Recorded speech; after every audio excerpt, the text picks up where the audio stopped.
Hi guys, this is Nubee, and these are the best games of the week.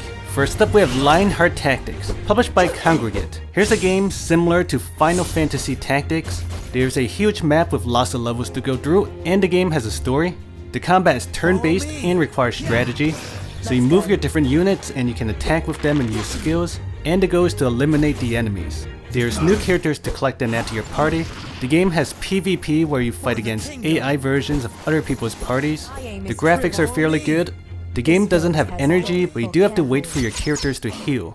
Overall, it's a really fun tactics RPG to check out. Feel my sword. Next up we have Castle Doombad Free-to-Slay, published by Adult Swim Games. This used to be a paid game, but now it's free. So this is a defense game where you play a villain, and the goal is to prevent the heroes from rescuing their princess. So your tower has many floors, and you can place traps. You can also place minions to attack the enemies. There's lots of new traps and minions to unlock and upgrade. Some traps are activated manually. There's tons of levels to go through, and it's a really fun defense game to check out.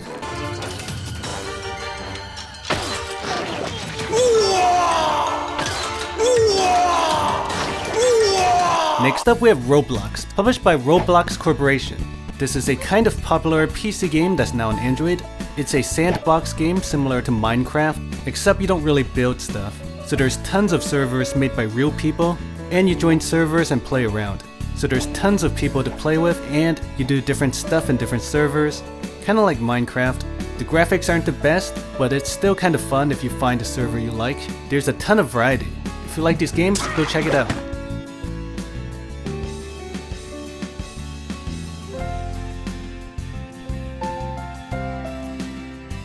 Next up we have Evolution Battle for Utopia, published by My.com. Here's a sci-fi game that's kind of like an RPG.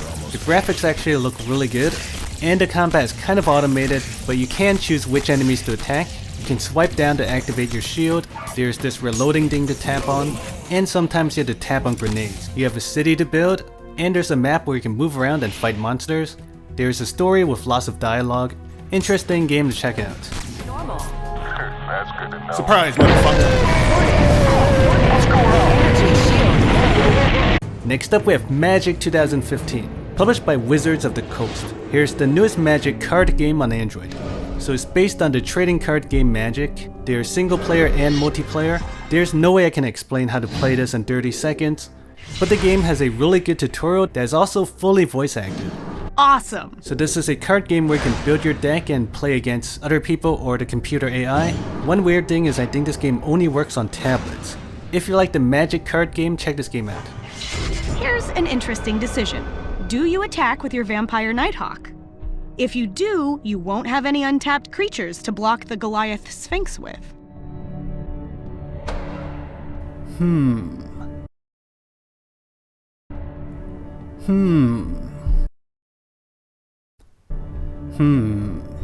That's it, I'm going in.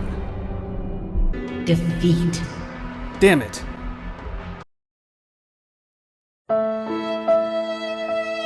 Next up we have Cast and Conquer, published by R2 Games. Here's a kind of interesting card-based, turn-based strategy game. So there's lots of different cards to collect, which are units and spells. The game has multiple lanes where you can summon units. After you summon your units, they'll attack and move on their own. And the combat is turn-based.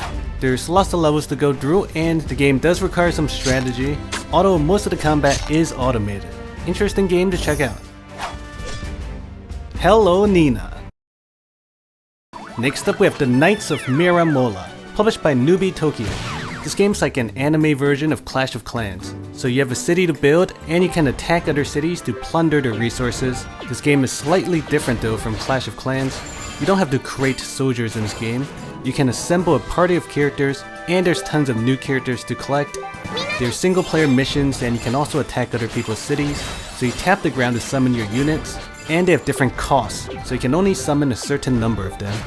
I like that you don't have to worry if they die, because you don't have to make more of them. Once they're in your party, they're always there. If you want to play an anime version of Clash of Clans, check this game out. Next up we have Game of Thrones Ascent, published by Kongregate. Here's a text-based adventure game based on the TV show Game of Thrones. So you have a character and you go through some kind of storyline where there's dialogue and choices to make. You can customize your character by choosing different backgrounds and factions and stuff. You can build different buildings in your city, and the game is text-based, so there isn't much graphics. But everything is well written, and if you like Game of Thrones, you may like this game. Next up we have Gladiators Call of Arena, published by Cheetah Technology Game Studio. Here's an interesting gladiator game. You have a city where you can upgrade buildings and hire new gladiators. There's a campaign where there's lots of levels to go through, and you fight other gladiators. So when you're in combat, you can choose which gladiators to attack, and you can drag your characters to move around. Different types of gladiators have different skills. Graphics aren't too bad, and the combat is fairly interesting. You can train and level up your gladiators and get new ones. Interesting game to check out.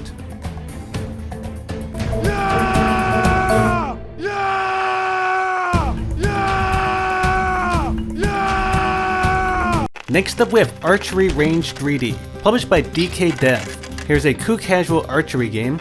So there's tons of levels to go through where you shoot at targets.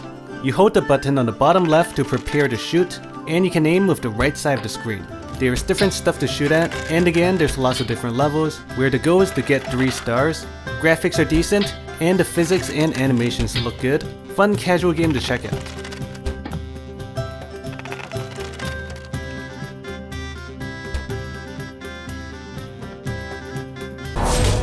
Next up we have Go Go Ghost, published by Mobage. Here's a fairly standard endless runner, so you go through levels collecting stars, you can tap to jump and double jump, there's monsters to jump on, and you can transform when you collect enough of some stuff, and there's also boss battles which are pretty cool.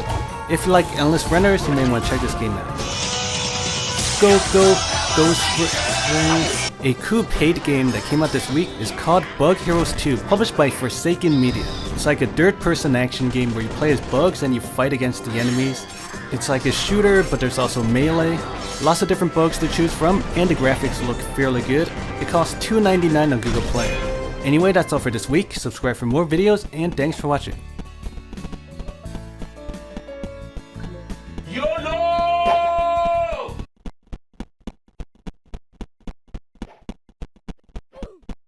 That's good enough. Surprise, motherfucker.